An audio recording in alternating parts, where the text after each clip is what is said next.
출애굽의 지도자 모세가 죽은 사건, 여호와의 종 모세가 죽었다, 그렇게 시작합니다. 당시 이스라엘 백성에게는 모세의 죽음이 가지는 의미를 아무리 강조해도 부족합니다. 출애굽부터 광야 40년 동안 지도자로서 모세의 위치는 이스라엘 백성에게 절대적이었습니다. 정확하게는 모세를 통해 하나님이 일하셨지만, 그러나 하나님과 백성들 사이에 서 있었던 지도자로서 모세의 위치는, 영향력은 절대적이었습니다.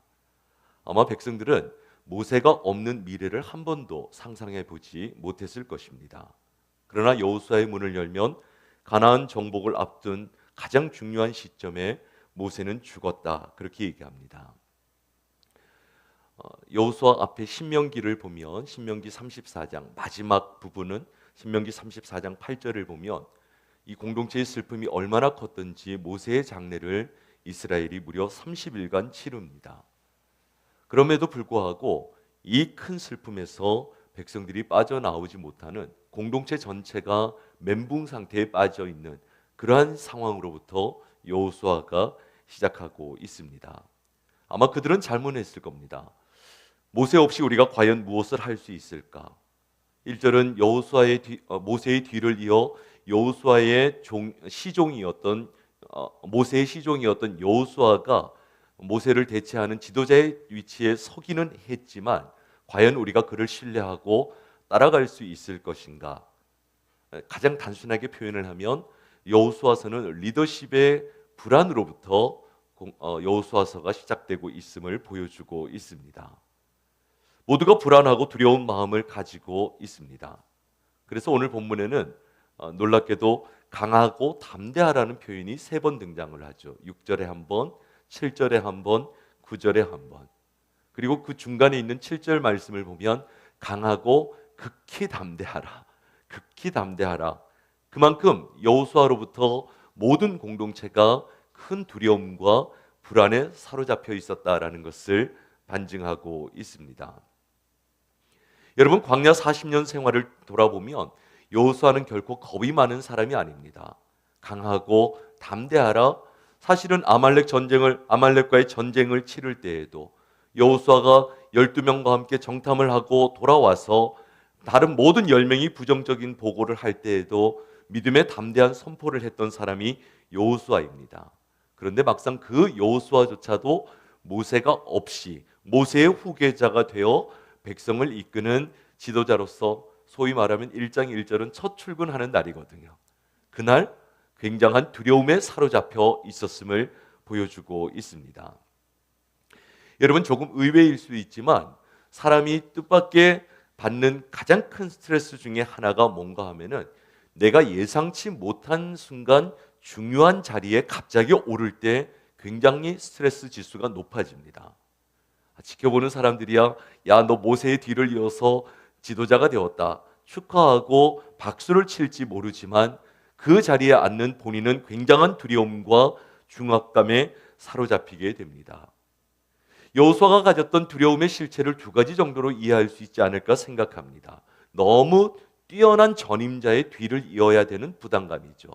모세라고 하는 탁월한 민족의 지도자의 뒤를 이어 그 자리를 지켜야 되는 부담감은 누구도 표현할 수가 없을 정도로 큰 두려움, 중압감으로 찾아왔을 것입니다. 그리고 여호수아에게 맡겨진 임무 때문에 두려워했습니다. 가나안이라고 하는 그 땅에 사는 거대 족속들과 싸워서 이제는 그 땅을 맞서 싸워 정복해야 되는 이 부담감, 그러한 부담감으로 인해 여호수아는 그렇지 않았음에도 불구하고 오늘 본문에서는 굉장히 두려움에 사로잡혀 있는 것을 발견할 수가 있습니다. 여러분, 그래서 약속의 땅으로 나아가기 전에 하나님이 먼저 해결하시는 것이 무엇인가? 이 낮은 자존감에 사로잡혀 있는 여호수아를 둘러싸고 있는 두려움과 이 불안을 먼저 걷어내지 않으면 결코 여호수아와 그 백성이 가나안 땅으로 들어가기가 어렵다고 하나님이 판단하셨습니다. 여러분, 지도자의 두려움이 해결되지 않으면 그 지도자는 결코 백성을 제대로 이끌 수가 없습니다.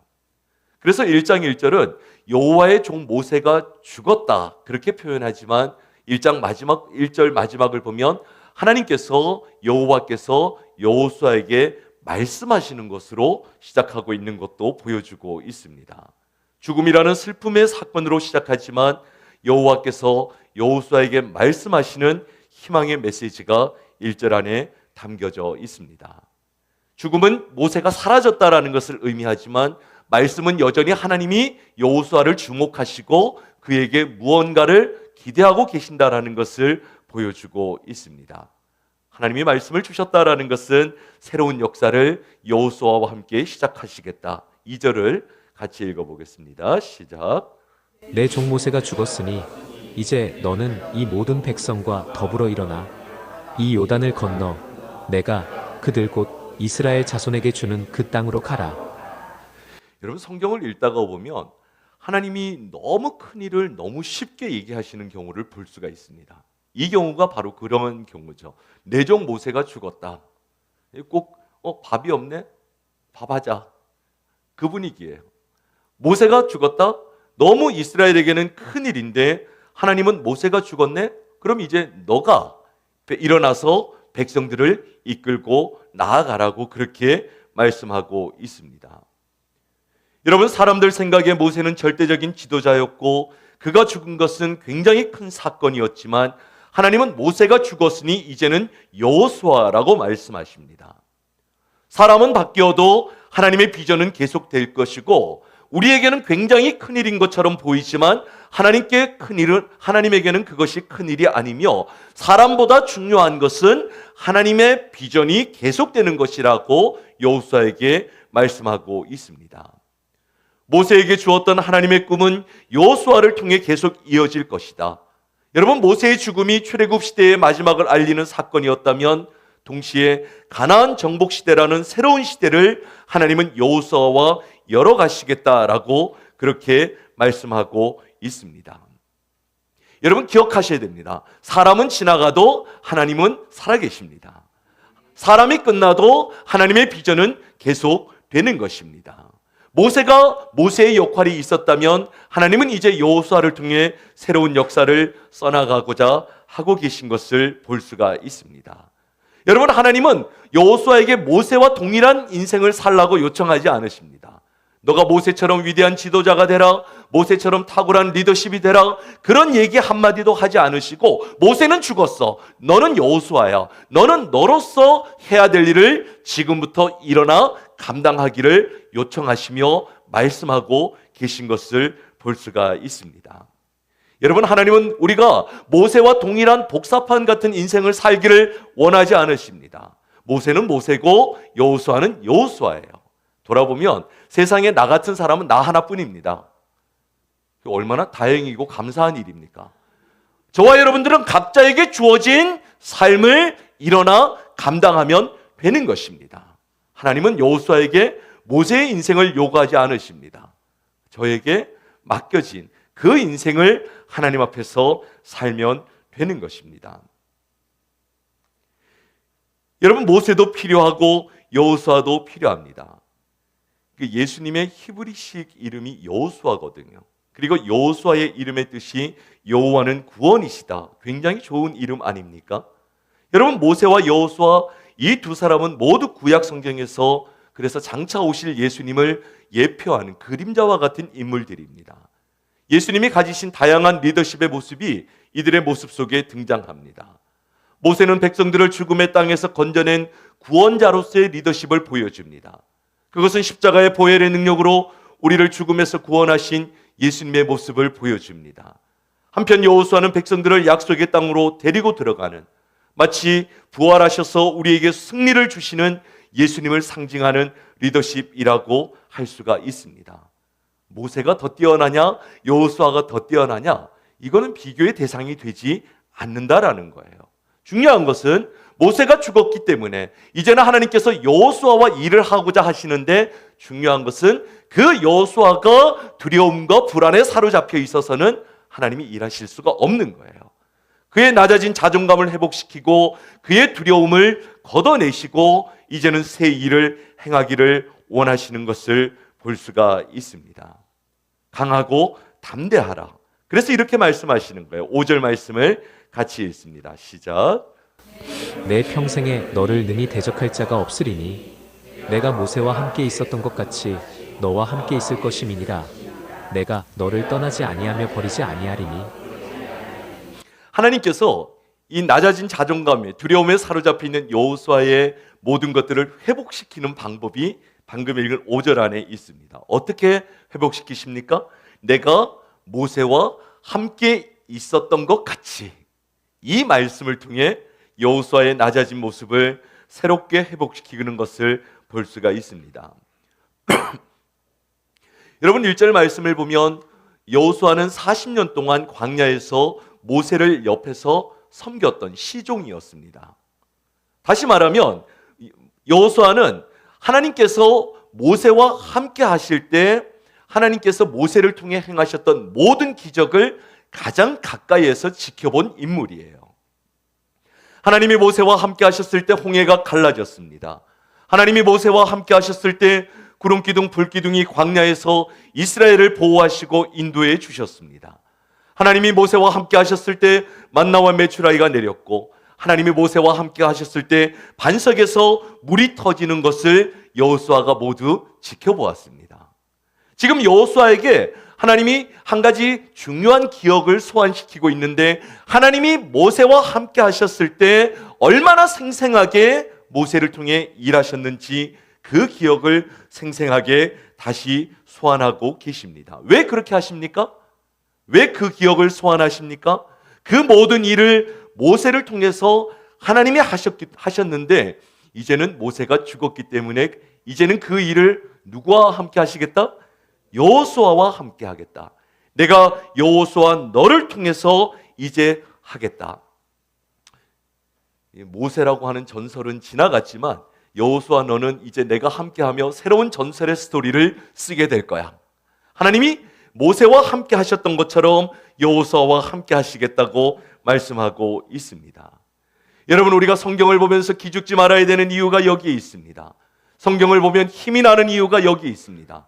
모세나 여호수아 이야기를 들을 때마다 모세 정도 되니까 그렇게 하지, 여호수아 정도 인물 되니까 하나님이 쓰셨지. 하나님이 지금 그걸 얘기하고 싶어 하는 게 아니에요. 하나님이 모세와 함께 하실 때 어떠했는지, 하나님이 여호수아와 함께 하실 때 어떠했는지. 여러분 이 말씀을 들으면 오늘 우리가 우리에게 이렇게 선포해야 되지 않겠습니까? 그 모세와 여호수아를 통해 일하셨던 하나님이 나와 함께 하신다면 나는 여전히 하나님이 일하시는 전설 같은 스토리를 써나가는 주인공이 될 줄 믿습니다. 여러분 이런 말씀을 자기의 말씀으로 받아야 되는 것입니다. 이런 말씀을 들을 때 마치 막 성경에서 금방 뛰쳐나온 사람처럼 홍해 앞에 서고 반석 앞에 서고 광야 한가운데서, 그러나 하나님이 나와 함께 하셔. 여러분 하나님께서 우리 인생에 무너진 모든 자존감과 불안과 두려움을 회복시킬 때 요구하시는 믿음 하나가 있는데 그 믿음이 무엇인가? 내가 너와 함께 할 것을 믿으라는 거예요. 너가 무엇을 할 수 있다라는 확신이 아니라 내가 너와 함께 한다라는 이 사실을 믿고 확신하라. 여러분 두려움을 넘어서는 길은 하나님이 나와 함께 하시는 것을 믿고 확신하는 것입니다.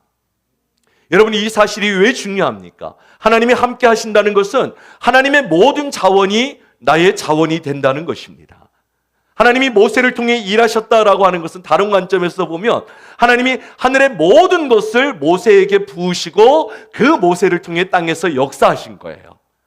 여러분 하나님이 우리와 함께 하시면 내 인생이 하나님의 능력을 세상 가운데 드러내는, 하나님의 능력을 다운로드하는 그런 영적인 통로로 쓰임받게 될 줄 믿습니다. 여러분 두려움이 왜 문제가 되는가 하면 두려움의 내용이 굉장히 중요한데, 두려움이 왜 두려움이 되는가 하면은 내 앞에 놓인 문제의 크기에 비해서 그 문제를 해결할 수 있는 내가 가진 자원이 너무 작다고 여겨질 때 사람들은 두려움에 사로잡힙니다. 또 하나 사람들이 왜 두려움에 사로잡힙니까? 그 작은 자원으로 내 앞에 놓인 문제를 내가 해결하려고 하니까 두려움에 사로잡히는 거예요. 그러니까 어떻게 해결해 보려고 자꾸 문제를 묵상하고 분석을 해요. 해보니까 나는 왜 자꾸 작아지는가? 그렇게 되는 거예요. 문제 앞에서 나는 자꾸 작아지는 것입니다. 생각해보면 우리 모든 사람들이 내 앞에 여러 가지 문제들이 놓여 있습니다. 내 질병이 과연 새로워질 수 있을 것인가? 우리 자녀는 결혼할 수 있을 것인가? 내 직장은 구해질 것인가?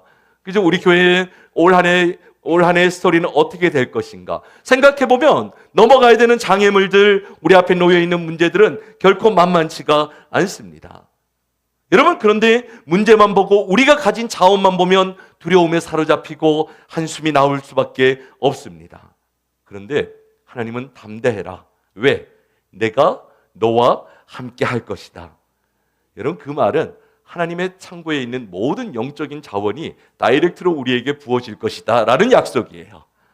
그것이 부어지면 여러분, 문제에 압도되지 말라는 거예요. 놓여 있는 문제에 압도되지 말고 하나님의 함께 하심을 믿고 확신하라는 것입니다. 여호수아 앞에 있는 가나안 정복은 인간적으로 불가능한 전쟁이지만 하나님이 함께 하시면 걱정하지 말라는 것입니다. 모세의 하나님이 여호수아의 하나님이 되시고 그 여호수아의 하나님이 오늘 우리의 하나님이 되시는 줄 믿습니다. 사람이 바뀌고 시대가 바뀌었다고 해도 여전히 우리는 변함없는 그 하나님을 붙들고 하늘의 능력을 공급받아 땅에 있는 모든 문제를 맞서 넉넉히 이기고 승리하게 될 줄 믿습니다. 여러분, 두려움은 믿음으로 넘어서야 합니다. 우리와 함께 하시는 하나님을 믿는 믿음으로 우리 인생 앞에 놓여 있는 모든 두려움을, 낮아진 인생의 모든 자존감의 자리에서 일어날 수 있기를 주님의 이름으로 축원합니다. 그리고 이제 하나님께서 여호수아에게 그런 낮아진 지도자로서 영적 자존감을 회복시킨 이후에 구체적으로 가나안 땅을 어떻게 정복할 것인가, 승리하는 리더십의 비결을 세 가지로 오늘 말씀하고 있습니다. 다시 한번 5절 말씀을 읽어보겠습니다. 시작. 내 평생에 너를 능히 대적할 자가 없으리니 내가 모세와 함께 있었던 것 같이 너와 함께 있을 것임이니라. 내가 너를 떠나지 아니하며 버리지 아니하리니. 아멘. 여러분, 우리 모두가 정말 좋아하는 성경의 대표적인 말씀 중에 하나죠. 한 가지 이 말씀을 통해 여호수아에게 첫 번째 주시는 약속은 무엇인가? 하나님이 반드시 승리하게 하시겠다. 승리의 약속을 여호수아에게 허락하고 계신 것을 볼 수가 있습니다. 여러분, 승리는 하나님이 허락하시는 것입니다. 내가 하나님이 우리에게 승리를 약속하셔서 떠들 필요가 없어요. 하나님이 승리를 약속하셨다면, 하나님이 여호수아를 세우셨다면 그 여호수아를 통해 승리를 약속하시고 반드시 승리하게 하실 것이다 말씀하고 있습니다. 가나안 땅에 있는 상대가 약해서 승리하는 것이 아니라 하나님이 우리를 강하게 해주셔서 우리가 마침내 승리하게 될 것입니다. 여러분, 너를 능히 대적할 자가 없을 것이다. 여호수아를 가만히 묵상해 보면 재미있는 특히 오늘 본문을 보면 가나안 전쟁을 앞에 두고 있지만 하나님은 신기할 정도로 가나안 땅에서 너가 앞으로 맞서 싸워야 될 적들에 대해서는 별로 설명하지 않으세요. 손자병법을 보면 지피지기면 백전백승이다. 나를 알고 적을 알아야 이길 수 있다. 그렇게 얘기하는데 하나님은 별로 적에 대해서는 신경 쓰지 않으십니다. 가나안 땅에 있는 적들이 이런데 너는 이렇게 싸워야 돼. 그런 내용이 전혀 없습니다. 근데 여러분 보면은 정말 간단한 원리 아닙니까? 내가 정말 강하면 적이 두렵지 않습니다. 월드컵 같은 세계적인 팀들이, 나라들이 모여서 축구 경기를 할 때 보면은 우리나라는 늘 예선전에 가면은 늘 경우의 수 싸움을 하잖아요. 그죠? 한 번은 지고 한 번은 비기고 한 번은 이겨서 다른 팀이 어떻게 되느냐에 따라서 우리가 16강에 올라갈 수도 있고 안 갈 수도 있고 경우의 수 싸움을 많이 하죠. 할렐루야. 그건 약한 팀들이나 하는 거고 브라질이나 독일은 경우의 수 싸우지 않습니다. 이미 세계 최고의 선수들이 다 그 팀에 모여 있기 때문에 그 팀은 뭘 하는가 하면은 선수들 한 명 한 명 컨디션 관리 잘해가지고 정상적인 컨디션으로 싸우기만 해도 웬만하면 우승할 수 있는 가능성이 큰 거예요. 여러분, 약한 팀들이나 경우를 따지고 분석하고 헤아리지 정말 강한 팀은 그런 거 하지 않습니다. 내가 강하면 적이 두렵지 않습니다. 마찬가지 아닙니까? 우리가 누구와 싸우든 상관없습니다. 중요한 것은 믿음이죠. 하나님이 내 편에 있다라는 이 확실한 믿음 하나만 있으면 하나님이 우리를 통해 역사하신다는 이 믿음만 있으면 모든 싸움은 거기서 결정이 되는 것입니다. 여러분, 적에 대해서 얼마나 분석하는가가 승리를 결정하는 것이 아닙니다. 하나님의 약속을 믿고 그 승리의 약속을 붙들고 나아가는 것입니다. 6절을 같이 읽어보겠습니다. 시작. 강하고 담대하라. 너는 내가 그들의 조상에게 맹세하여 그들에게 주리라 한 땅을 이 백성에게 차지하게 하리라. 여러분, 내가 그들의 조상에게 약속한 땅, 약속의 땅은 여호수아를 기준으로 얘기하면 550년 전에 아브라함에게 처음 주셨던 약속의 땅이에요. 처음 하셨던 약속의 땅이고, 실제적으로 언제 성취가 되는가? 다윗과 솔로몬 시대에 성취가 되는 땅이 여호수아에게 지금 말씀하고 있는 이 땅입니다. 이 땅의 넓이가 4절에 이렇게 나옵니다. 4절 같이 읽어보겠습니다. 시작. 곧 광야와 이 레바논에서부터 큰 강, 곧 유브라데 강까지 해쪽 속에 온 땅과 또 해지는 쪽 대해까지 너희의 영토가 되리라. 이 한글로 한 절에 이렇게 쭉 풀어놓으니까 별로 이 땅의 크기에 대한 감동이 없잖아요. 지도를 한번 보시죠. 네. 지금 보이는 이 땅이 여기 4절에 있는 땅입니다. 다. 제가 지금 주일 설교 시간이라서 움직이기가 좀 그런데 제가 잠깐만 설명을 드릴게요. 여기 이스라엘이 있죠. 유브라데 강으로부터 해쪽 속의 땅, 레바논 땅, 해지는 편, 지중해, 서해까지. 그러니까 이스라엘을 중심으로 동서남북을 모두 주시겠다. 저 약속을 아브라함에게 처음 주셨고, 실제로 저 지중해 모든 패권을 정확하게 가진 때가 솔로몬이 통치하던 때예요. 솔로몬이 통치하던 때입니다. 그리고 그 땅을 이제는 약속하셨는데 여호수아가 들어가서 차지하라고 그렇게 말씀하고 계신 것을 볼 수가 있습니다. 여러분, 광야를 행진할 때는 이 땅이 막연해서 잘 보이지 않았는데 이제는 약속의 땅 정복을 앞두고 굉장히 구체적으로 그려주시는 거죠. 저는 하나님께서 이 약속의 땅을 주시면서 이제는 그냥 주시는 것이 아니라 반드시 그 땅을 들어가서 너희가 성취하고 정복하고 얻게 될 것이라고 말씀하고 계신 것을 볼 수가 있습니다. 여러분, 오늘 여기서 우리가 승리하는 가장 중요한 영적인 원리가 있다면 하나님이 주신 승리의 약속을 오늘 우리의 것으로 바라보고 붙드는 것입니다. 하나님이 주신 이 비전을 오늘 우리의 약속으로 바라보고 붙들 때에 어떤 어려움 속에서도 하나님께서 그 꿈을 이루어 주실 줄 믿습니다. 그 하나님의 약속을 정확한 이정표로 붙들고 나아가라. 두 번째는 그 승리의 약속을 믿을 뿐만 아니라 순종하라고 얘기하십니다. 3절 말씀을 같이 읽겠습니다. 시작. 내가 모세에게 말한 바와 같이 너희 발바닥으로 밟는 곳은 모두 내가 너희에게 주었노니. 여러분, 표현이 재미있지 않습니까? 하나님은 앞으로 전쟁을 하면은 줄 것이다 라고 얘기하지 않고 내가 너희에게 주었노니, 이걸 이제 문법적으로 미래를 이미 완성된 과거 완료형으로 표현하고 계시는 거예요. 완성된 과거 완료형으로 말씀하고 있습니다. 여러분, 가나안 땅에는 살고 있는 원주민이 있습니다. 그러나 지금 살고 있는 그 사람들이 그 땅의 주인이 아니라는 거예요. 여러분, 땅의 경계를 정하는 것은 하나님이 하시는 일입니다. 땅의 주인을 정하는 것은 우리가 땅 문서 들고 주인이라고 잠시 주장할지 모르지만 모든 사람은 하나님의 땅에 잠시 새들어서 살고 있는 거고, 땅의 주인을 결정하는 것은 하나님이 하시는 것입니다. 이제 그 땅을 너희에게 주셨다라고 그렇게 말씀하고 있습니다. 여러분, 하나님의 그 등기부에는 이미 가나안 땅의 주인이 바뀌었어요. 이스라엘 사람들로. 이미 바뀌어 있고 그 땅으로 들어가라고 말씀하고 계시는 것을 볼 수가 있습니다. 여러분, 우리가 가나안 땅에 들어갈 때는 승리하기 위해서 싸우는 사람들이 아닙니다. 이미 우리에게 허락하신 승리를 확인하면서 싸우는 사람들입니다. 그 넓은 가나안 땅의 수많은 적들이 곳곳에 요새를 구축하고 있지만 하나님은 그 적들이 어떠하다, 그들이 쌓아놓은 요새가 성이 어떠하다, 어떻게 정복할지 설명하지 않으십니다. 가만히 보면 하나님은 설명하지 않으세요.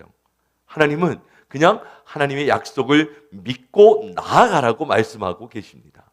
여러분, 우리는 믿음으로 사는 사람들이지 설명을 듣고 이해하는 사람들이 아니라는 거예요.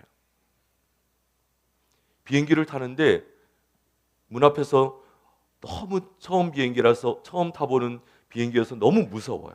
그래서 비행기 타기 직전에 항공사 직원에게 내가 도무지 저 무거운 비행기가 어떻게 뜨는지 이해할 수가 없다. 지금 당장 내 앞에 항공 역학 전문가를 불러와서 저 무거운 비행기가 어떻게 뜨는지 나한테 차근차근 설명해 주면 내가 이해하고 나서 타겠다. 그러고 타는 사람이 있습니까? 그러면 공항에 가지를 마셔야죠. 그냥 타는 거예요. 항공기를 믿고 조종하는 기장을 믿고 타는 것입니다. 가만히 보면 우리는 그 정도의 믿음도 하나님께 드리지 않습니다. 자꾸 무언가를 설명을 요청합니다. 여러분, 우리는 설명이 아니라 하나님의 약속을 믿고 사는 존재인 줄 믿습니다. 그러면 무엇을 해야 되는가? 약속을 믿는 이들은 내가 모세에게 말한 바와 같이 너희 발바닥으로 밟는 곳을 내가 너희에게 주었노니 라고 말씀하고 있습니다. 여러분, 무슨 얘기입니까? 하나님이 주신 것을 차지하려면 밟아야 합니다. 내가 들어가야 합니다. 여러분, 이것이 쉬운 것 같지만 만만치 않습니다. 너무 많은 사람들이 생각을 하지만 행동하지 않습니다. 너무 많은 그리스도인들이 하나님의 약속을 관망하지만 그러나 그 약속을 붙들고 실천하지 않습니다. 하나님의 말씀을 읽고 듣기는 하지만 그 말씀을 자신의 손과 발로 행하고 밟지 않습니다. 여러분, 회복과 부흥이라고 하는 약속을 하나님이 우리에게 주셨어요. 저는 올해 2025년 보금자리 교회가 잘 될 것을 확신합니다. 중요한 것은 밟아야 돼요. 부흥을 관망하지 마세요. 구경하지 마세요. 회복을 하나님이 주시기를 기다리지 마세요. 주셨어요. 그러면은 그 회복의 땅을 내가 밟고 들어가야 되고, 하나님이 부흥을 약속하셨다면 이 사람 내가 전도하면 될까? 전해보십시오. 됩니다. 왜? 하나님이 주셨기 때문에. 그게 밟는 거예요. 하나님이 올해 내 삶을 어떻게 인도하실까? 기다리지 마세요. 하나님이 약속을 주셨다면 그 약속을 붙들고. 여러분, 제가 말씀 카드 연초에 나눠드리는 거 어떤 분들은 이게 꼭 무슨 제비뽑기 하는 것 같아서 교회적으로 별로 바람직한 거 아니다라고 얘기하는 분들이 있지만, 그래도 목회자로서 여러분들에게 카드를 드리면서 이 말씀 하나를 그냥 무작위로 가져갔지만 그것이 올 한 해 내가 붙들고 나아가야 되는 말씀인 줄 믿고 붙들고 가보라는 거예요. 이거 제 건데 한번 읽어드릴까요? 열왕기상 9장 3절. 제가 올해 이런 말씀 주시니까 이런 말씀, 기가 막힌 말씀 주시잖아요. 여호와께서 그에게 이르시되 내 기도와 내가 내 앞에서 간구한 바를 내가 들었은즉 나는 내가 건축한 이 성전을 거룩하게 구별하여 내 이름을 영원히 그곳에 두며 내 눈길과 내 마음이 항상 거기에 있으리라. 여러분, 이런 말씀 이렇게 안 와요. 저한테 주신 꼭. 제가 그래서 이 말씀을 보다가 너무 흥분이 돼서 성경책 새로 샀어요. 지난주에 성경도 새로 샀어요. 성경을 다시 읽자. 다시. 그동안 제가 설교용으로 성경 공부하는 걸로 책상에 두고 보던 거 메모하면서 한 10년 정도 썼던 거 있는데 그거 그대로 버리진 않았는데 지난주에 제가 성경 새로 샀어요. 다시 읽겠다. 하나님의 말씀 속으로. 약속을 주셨잖아요. 가슴이 막 아침마다 이 말씀을 펴면은 가슴이 뛰어서 견딜 수가 없어요. 내가 건축한 이 성전을 거룩하게 구별해. 어떻게 안 잘 될 수가 있어? 하나님이 이렇게 약속을 주시고 우리로 하여금 일하게 하시는데, 중요한 것은 밟고 들어가야 되는 거예요. 말씀 속으로 쑥 들어가는 것이 말씀을 순종하는 것입니다. 이미 승리의 약속을 주셨기 때문에 하나님은 여호수아에게 약속을 붙잡고 가나안 땅으로 들어가라고 하십니다. 여러분, 믿음의 발자국을 떼셔야 됩니다. 어두울 때는 불을 밝혀야 되고, 장애물이 보이면 일어나 도약해야 되고, 죽음이 두려우면 예수 그리스도를 믿어야 되고. 그런데 너무 많은 사람들이 약속의 주변에서 머물다가 지나가는 거예요. 약속을 자신의 손과 발로. 여러분, 이 약속을 믿지 못해서 이 여호수아 이전 광야 1세대가 모두 광야에서 죽지 않았습니까? 하나님이 주시겠다고 약속했는데, 애굽에서 나와서 가나안 땅까지 가는데 2년이 채 걸리지 않았어요. 그런데 가나안 땅 앞에서 이 약속을 믿지 못해서 결국은 나머지 38년을 광야를 돌며 이 여호수아 이전 광야 1세대가 모두 광야에서 죽었습니다. 그 실수를 반복하지 말라는 거예요. 여러분, 지나간 세대의 잘못된 영적인 실패를 반복하지 말고 밟으라는 거예요. 순종하면 이미 너에게 준 땅이 여기 기다리고 있었음을 확인하게 될 것이라고 말씀하고 있습니다. 여러분, 가나안 땅을 위해서는 승리의 약속을 믿어야 됩니다. 그리고 그것을 위해서 순종의 발걸음을 내딛어야 합니다. 그리고 하나님은 말씀을 묵상하고 실천하라. 8절 말씀 같이 읽겠습니다. 8절 시작. 이 율법책을 내 입에서 떠나지 말게 하며 주야로 그것을 묵상하여 그 안에 기록된 대로 다 지켜 행하라. 그리하면 내 길이 평탄하게 될 것이며 내가 형통하리라. 여러분, 가나안을 정복하기 위해서 여호수아에게 하나님이 세 번째 율법책, 이것 하나님의 말씀을 의미하죠. 그런데 그 말씀을 주야로 묵상하라. 주야로 묵상하라는 것은 다른 관점으로 표현한다면 말씀을 밤이나 낮이나 끊임없이 읽고 자신의 것으로 만들라는 것입니다. 전쟁을 앞둔 여호수아에게 가장 우선순위를 두어야 할 일을 명령하신 것입니다. 여러분, 하나님 사람의 최우선 순위는 하나님의 말씀을 묵상하고 언제든지 말씀이 쏟아질 정도가 되어야 합니다. 나의 생각과 가치관 속에 하나님의 말씀이 충만히 들어와서 그것이 내 생각의 틀이 되고 모든 들려지는 것들을 걸러내는 필터가 될 정도로 말씀이 우리 삶의 중심이 되는 것이 주야로 묵상하는 거예요.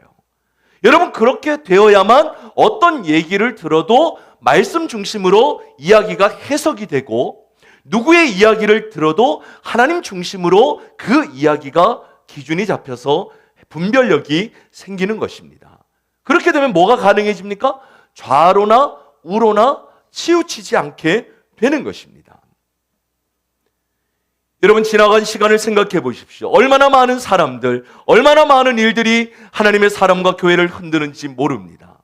특히 교회의 리더십들은, 여호수아와 같은 교회 리더십들은 주변에서 바람처럼 그 리더를 흔드는 수많은 소리들이 등장을 합니다. 그러나 말씀의 중심이 잡힌 사람들은 이야기를 듣지 말라는 것이 아니에요. 이야기를 듣고 경청하지만 흔들리지 않고 최종적으로는 하나님의 뜻대로 결정을 하게 되는 것입니다. 지난달까지 우리가 생명의 삶 요한계시록을 묵상했는데, 요한계시록을 보면 하나님의 음성이 많은 물소리와 같다. 다른 말로 치면 폭포수 같은 게 하나님의 음성의 특징이라고 요한계시록 1장 15절에 표현하고 있습니다.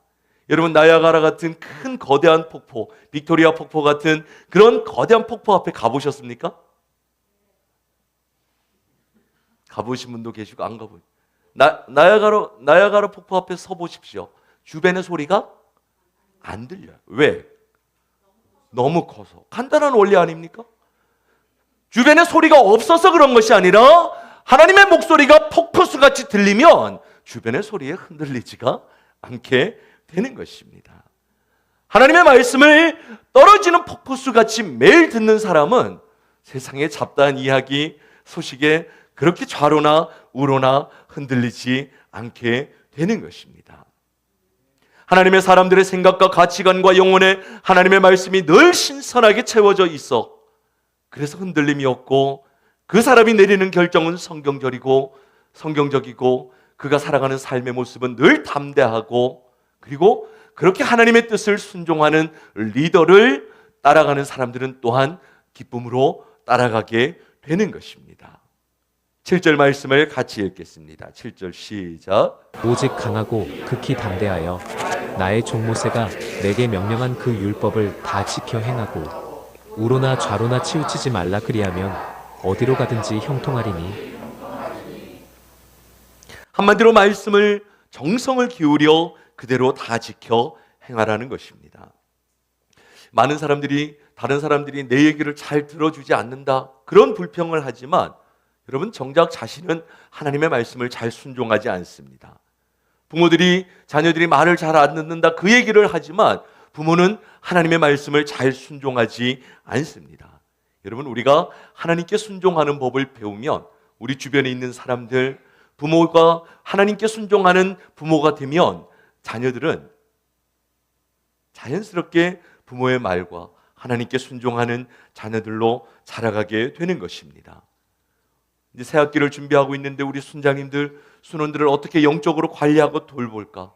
때로는 순원들이 너무 말을 잘 안 듣고 순장이 권면하는 대로 잘 따라오지 않는다고 어려워하시는 분들도 계시리라 생각합니다. 그러나 여러분, 우리가 그런 순원들을 설득하고 공동체를 이끌어 나가고 그 일에 마음을 쓰기 이전에 하나님의 말씀을 잘 듣는, 말씀에 순종하는 리더십들이 되면 그런 인생들에게 하나님이 다른 사람들이 따라올 수 있는 영적인 권위를 부어주실 줄 믿습니다.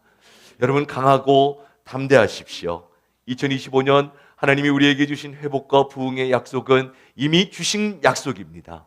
중요한 것은 우리가 이 승리의 약속을 믿어야 되고, 그리고 이것을 발로 밟아 실천해야 되고, 무엇보다 하나님의 말씀을 꼭 붙들고 좌로나 우로나 흔들리지 않는, 가장 중요한 것은 하나님이 우리와 함께 하신다라는 이 믿음의 선포, 믿음의 확신을 가지고 2025년 우리에게 주시는 약속의 땅을 하나하나 밟아 나아갈 수 있기를 주님의 이름으로 축원합니다.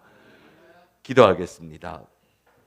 하나님 아버지, 가나안 땅을 앞에 둔 여호수아의 모든 무너진 자존감을 회복시켜 주시고 승리할 수 있는 영적인 원리를 알려주신 주님 감사합니다. 여호수아에게 주셨던 강하고 담대하라는 주님의 말씀을 오늘 우리 모든 성도들이 가슴에 새기게 하여 주시옵소서. 여호수아의 문을 열면서 우리도 이제는 광야에서 약속의 땅으로 나아가게 하여 주시옵소서. 하나님이 주시는 회복과 부흥의 축복의 땅으로 2025년 보금자리 공동체가 힘차게 밟고 나아가게 하여 주시옵소서. 감사하며 예수님의 이름으로 기도드리옵나이다. 아멘.